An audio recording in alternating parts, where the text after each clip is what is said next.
because I was never first of all, even if you were a politician, but I was never a politician. I sort of just started, right? Right. And all of a sudden I'm standing in the White House.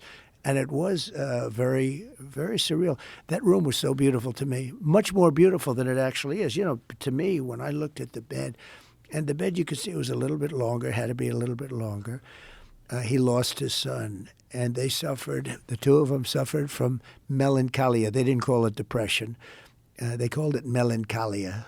And they suffered from it. He was a very depressed guy, and she was a very depressed woman, more so than him. And on top of that, they lost their son, whose name was Ted.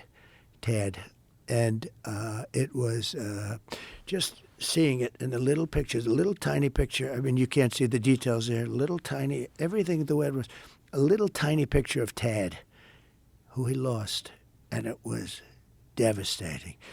And he was, he was in a war. He was having a hard time because he couldn't beat Robert E. Lee. Robert E. Lee won like 13 battles in a row, and he was getting like a phobia, like a fighter. A lot about the fight stuff, but like, I went to a UFC fight, and it was a champion who was 14-1 about a year ago. You would know the names.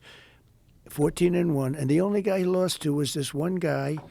But the guy that he was fighting was like almost just an average fighter. Lost numerous times, but he beat this one guy. So I said, okay. I really don't know who you're talking about. I will figure it out. Okay. But about a year ago. But the point is that he lost. He wasn't nearly the fighter as the one. But the one who was not nearly the fighter had beaten. He's the only guy that beat the champ like 5 years before.